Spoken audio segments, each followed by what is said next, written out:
Hello students, this video is being recorded in the summer of 2020. Enjoy the lecture. So our next speech is the 1943 address to the U.S. Congress by Soong Mei-Ling. She is more well known as Madam Chiang Kai-Shek.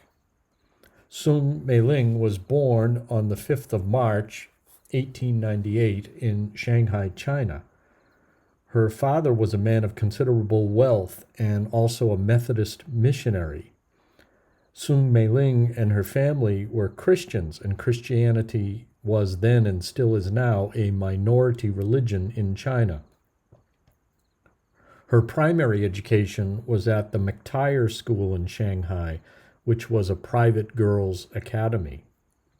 In 1907, when she was just 9 years old, her family sent Soong Mei-Ling and her older sister with an aunt and uncle to America to be educated at the Miss Clara Barton Potwin School in Summit, New Jersey. So here in the photo on the top is Mei-Ling, who is on the right, and her two sisters. All three became well-known and influential women in China. In 1909, her sister, who was 6 years older, entered Wesleyan College in Georgia, which was a Methodist women's college.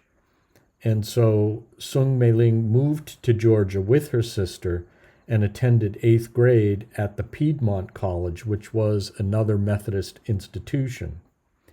In 1912, she herself enrolled in Wesleyan at the age of 15, and in 1914 she transferred to Wellesley College in Massachusetts, where she graduated in 1917. Here on the left below is her Wellesley College yearbook photo. In 1927, Soong married Chiang Kai-Shek.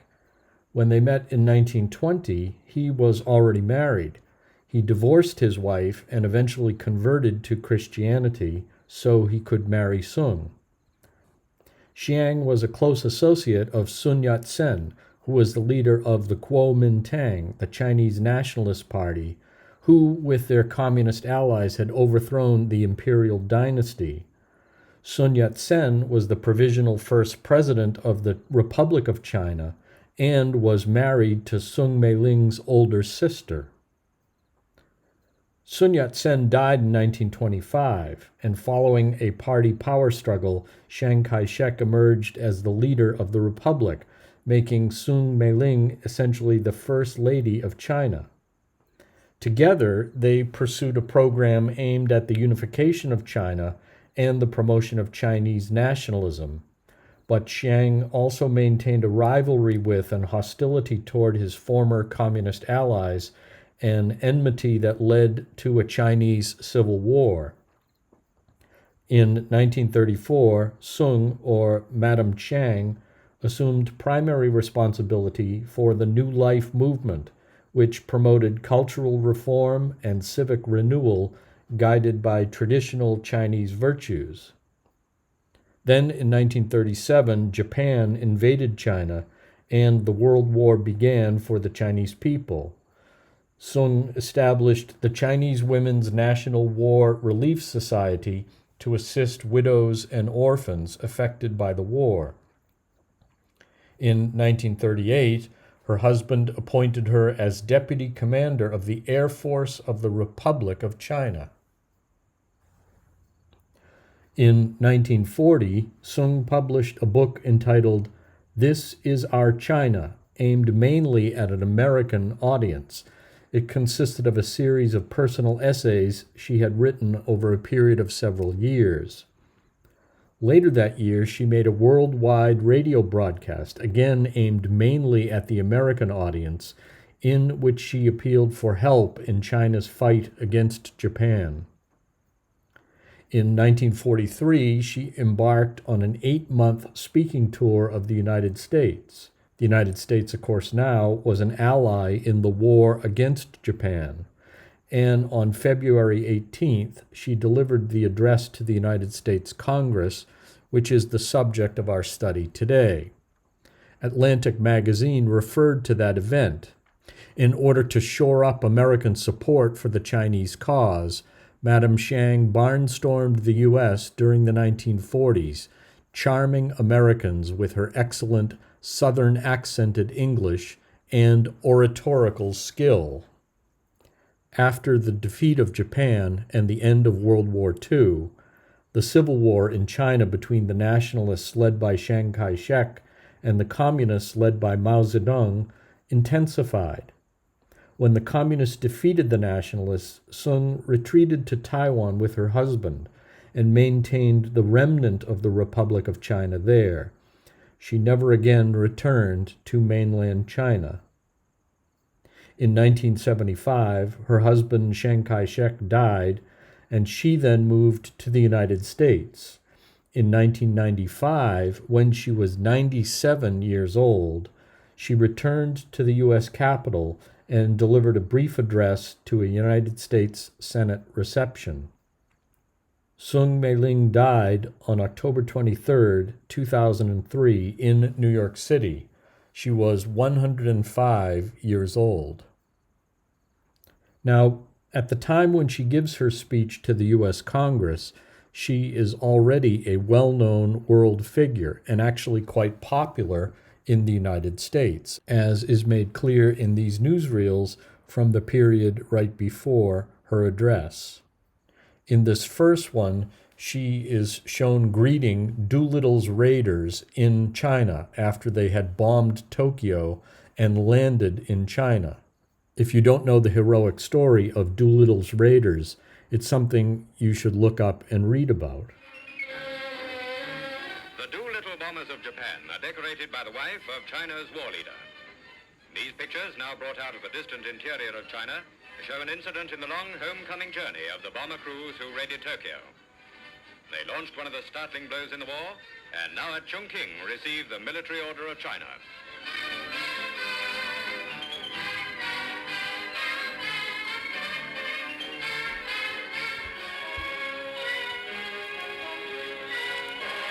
New Yorkers and virtually all the city's Chinese Americans fill the city streets to salute Madame Chiang Kai-Shek.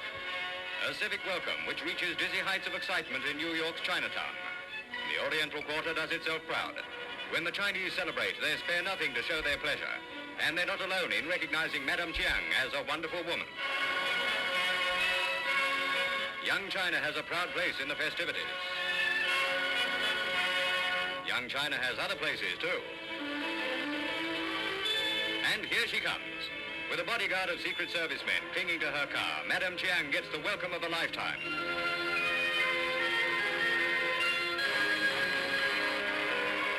And then here in this brief newsreel excerpt, we'll see her arriving in Washington, D.C.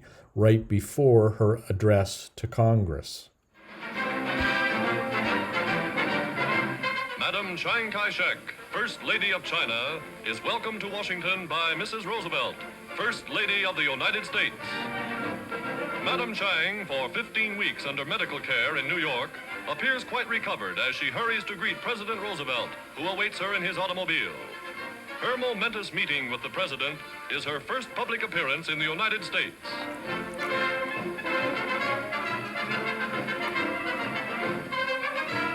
A guest of the White House during her stay in the Capitol, the Chinese Joan of Arc has a busy calendar. Senators, lawmakers are eager to shake her hand.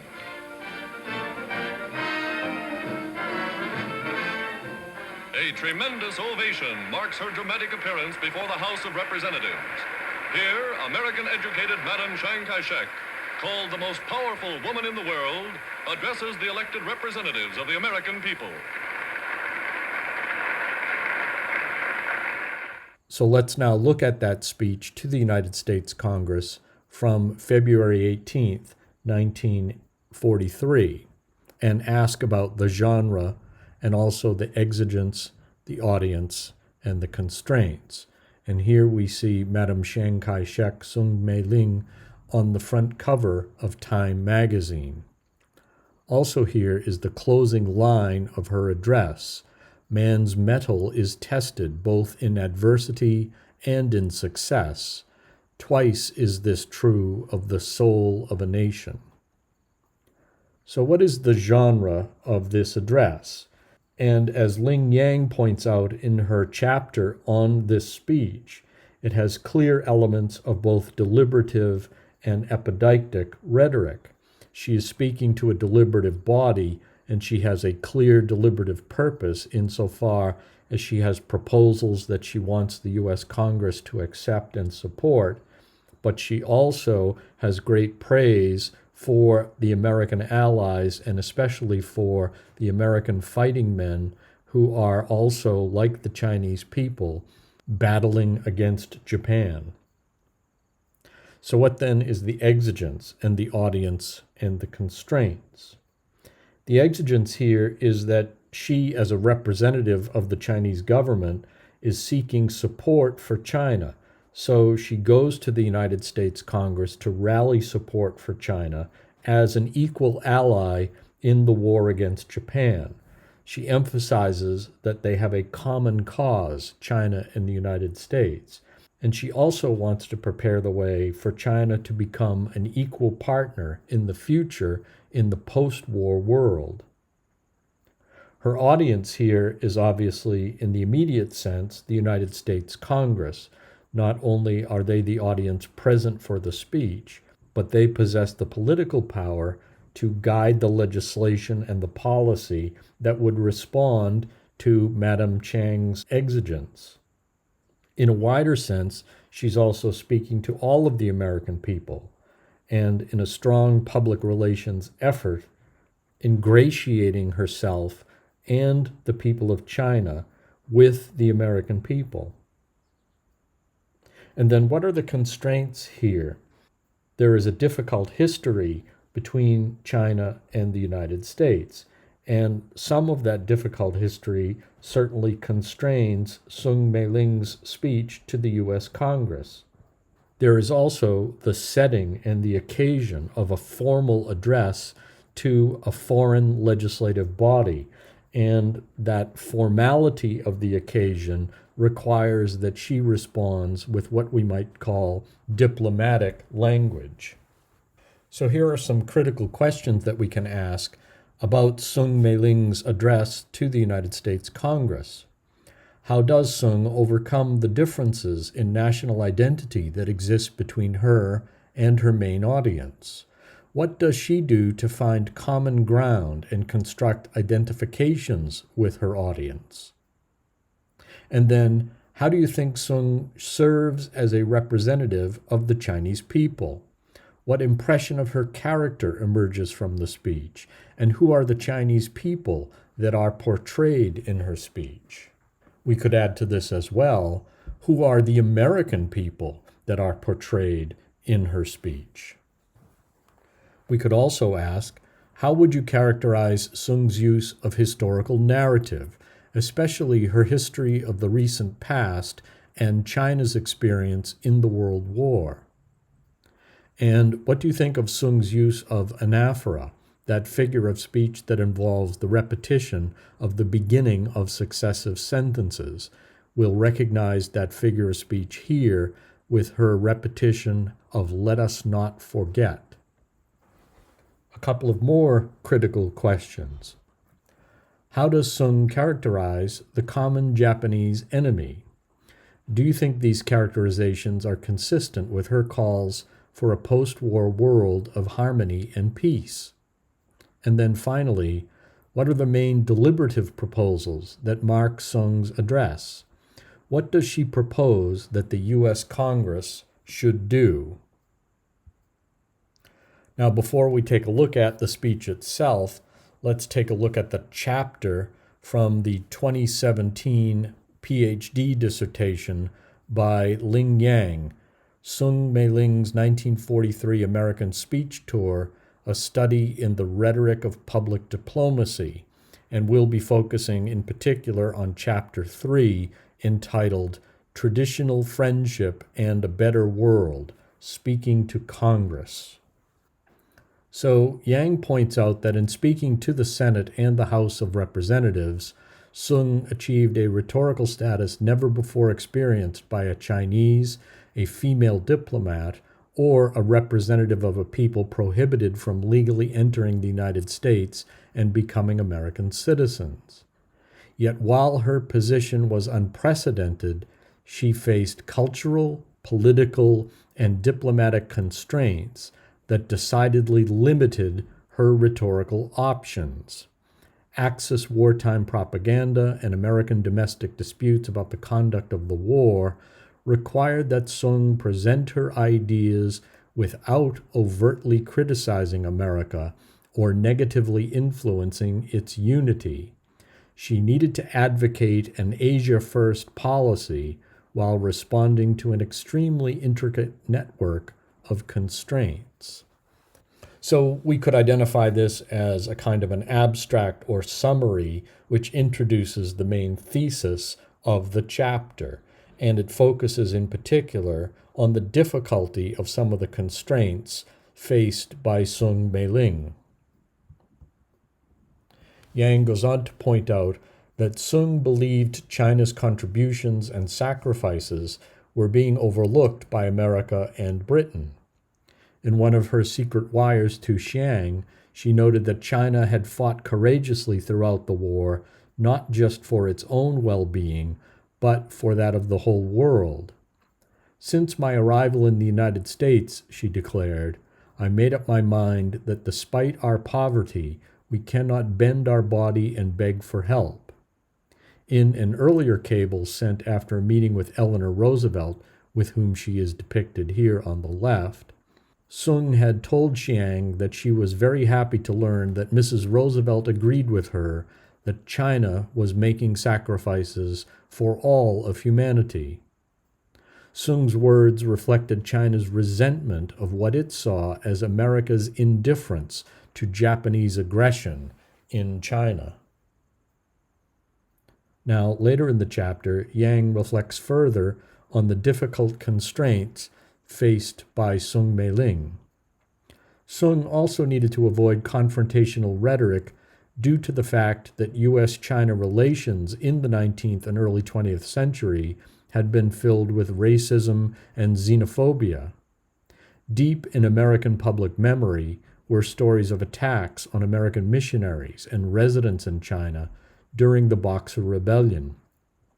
On the other side were the murders and expulsions of Chinese Americans during the exclusion era. Confrontational rhetoric would undermine Soong's objectives by evoking such unhappy events and generating more hostility than affection between America and China. And then Yang focuses on some of the generic features of the speech, where it has both clear deliberative and epideictic elements.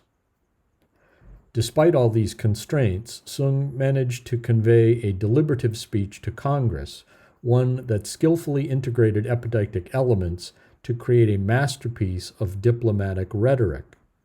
With a profound understanding of American culture and a prudent balance between gracious reproach and earnest request, she navigated a difficult and narrow course as she integrated promotion of an Asia First war policy with advocacy of internationalism so as to publicize FDR's vision of an internationalist post-war order and to secure China's position in it.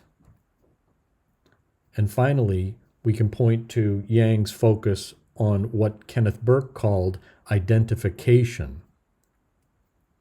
By praising American ancestors for their vision, achievements, and heroism, Soong created a glorious past as the foundation for a call to action that could continue this glory into the future. Life magazine commented after her speech, "One can hope that the founding fathers of the Republic were present last week in some ghostly fashion when Madame Chiang Kai-Shek stepped onto the rostrum of the House of Representatives and began her extraordinary speech. The fathers, who were always very conscious of America's role in the making of human liberty, would have been gratified to hear this citizen of Asia describe that role so fearlessly. Thomas Jefferson could hardly have excelled the clarity of that expression." that from Life magazine. Yang goes on to point out that the impressions section of Soong's speech was also crucial because it helped her achieve identification with her audience. And in particular in that section, and we'll see this momentarily, it's where she talks about the heroic American soldiers fighting the Japanese in the Pacific. So let's take a look at Soong Mei-Ling's address to the United States Congress, and we'll listen to passages of it as we comment on it. First of all, I want to assure you that the American people have every right to be proud of their fighting men in so many parts of the world.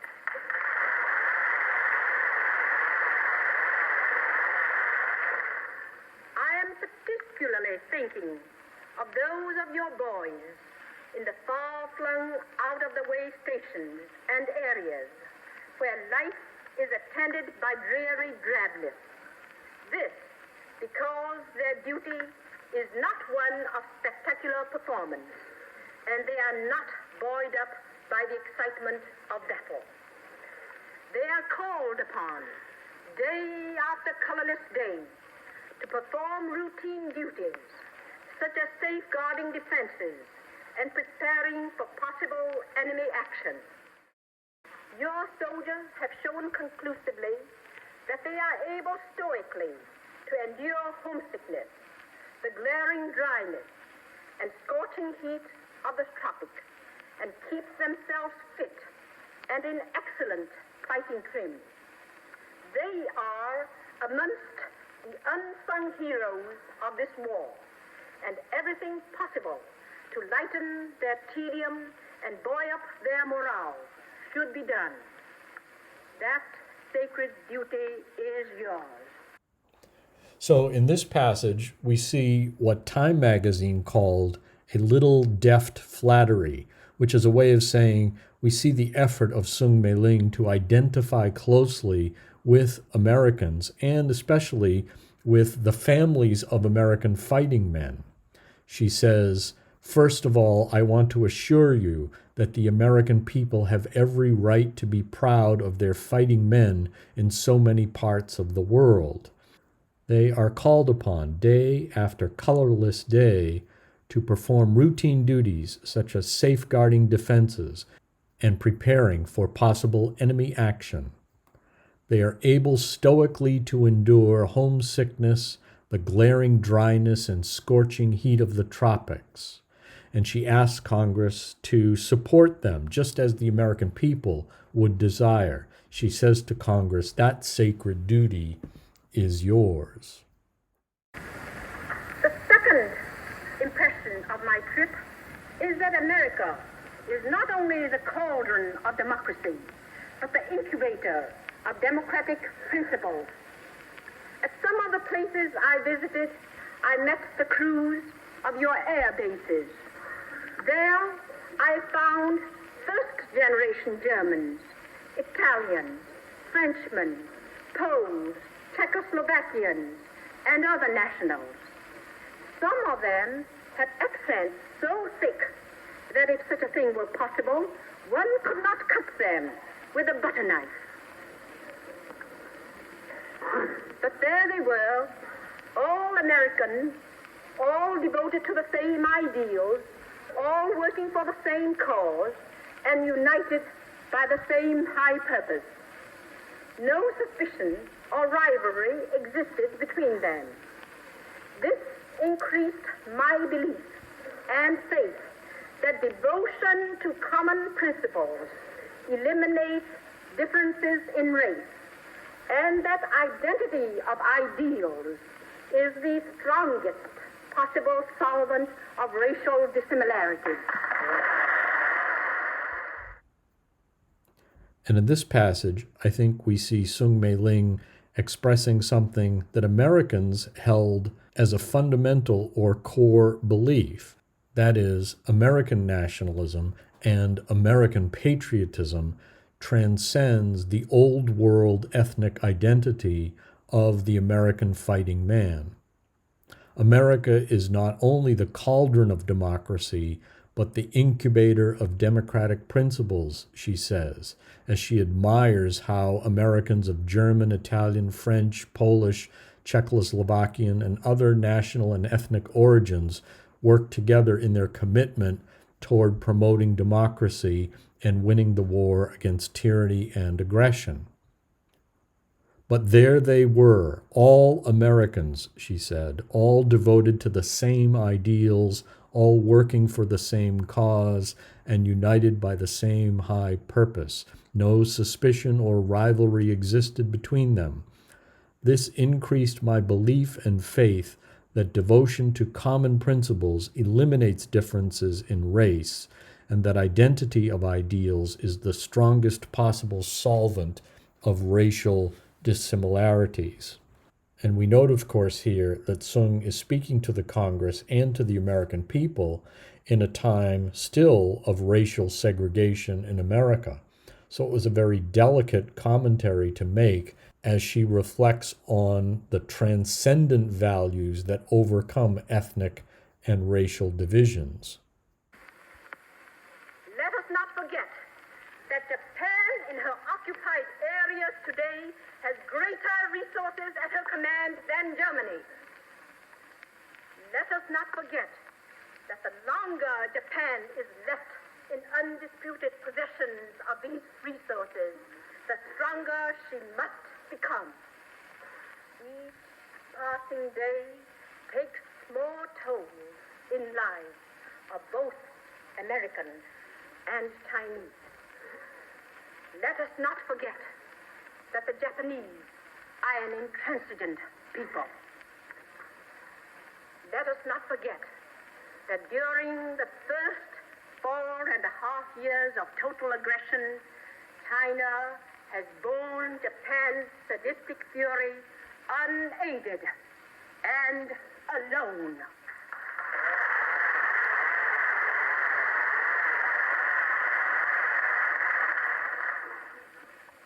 The victories won by the United States Navy at Midway and the Coral Sea are doubtless steps in the right direction. They are merely steps in the right direction. For the magnificent fight that was waged at Guadalcanal during the past 6 months attests to the fact that the defeat of the forces of evil, though long and arduous, will finally come to pass. For have we not, on the side of righteousness and justice, staunch allies in Great Britain, Russia, and other brave and indomitable peoples? Now, in this passage is that example of the figure of speech we call anaphora, the repetition here of let us not forget. But we also see the characterization of the enemy, of the Japanese people. It is a description of Japan that must have resonated deeply not only with the members of Congress, but with the American people. In February of 1943, we are a mere 14 months after the Japanese attack on Pearl Harbor. Her descriptions of Japan as evil and sadistic and intransigent must have echoed loudly with the American people, and much in the way that Winston Churchill had done with the British people. Soong Mei-Ling assures the American Congress and the American people of the righteousness and justice of their common cause. For have we not, on the side of righteousness and justice, staunch allies in Great Britain, Russia, and other brave and indomitable peoples? It now remains for you, the present representatives of the American people, to point the way to win the war, to help construct a world in which all peoples may henceforth live in harmony and peace.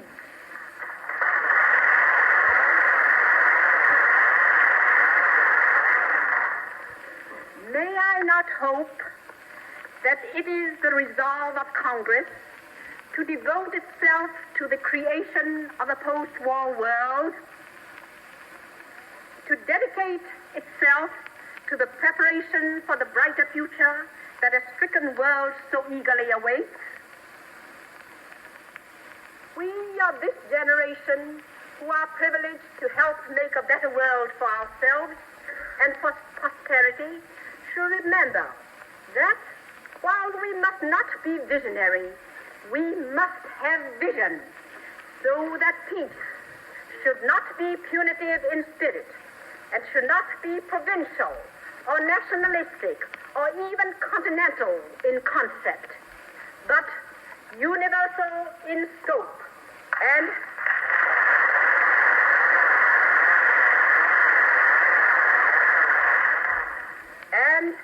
humanitarian in action. For modern science has so annihilated distance that what affects one people must of necessity affect all other peoples. And then we see in this passage a turn toward the deliberative purpose of her address, as she asks Congress not only to focus more attention on the battle against Japan, which would aid China, but to help construct a world after the war in which all peoples may henceforth live in harmony and peace. She asks Congress to dedicate itself to the preparation for the brighter future that a stricken world so eagerly awaits. She wants them to join her in making a better world for ourselves and for posterity. The 160 years of traditional friendship between our two great peoples, China and America, which has never been marred by misunderstanding, is unsurpassed in the annals of the world.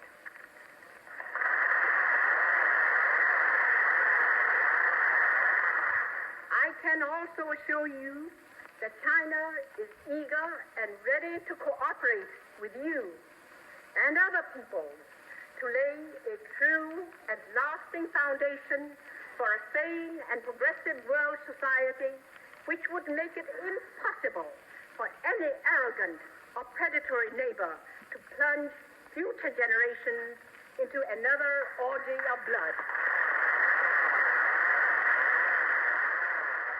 And as she gets near the end of her speech, we see her returning to some of the epideictic themes, here reflecting on the long history of American and Chinese relations. So again, she's emphasizing the importance of including China as an equal partner in the post-war world. We see her here in this photograph with her husband on the far left, Chiang Kai-Shek, and with President Roosevelt and Prime Minister Winston Churchill, two other important wartime orators whom we have already studied.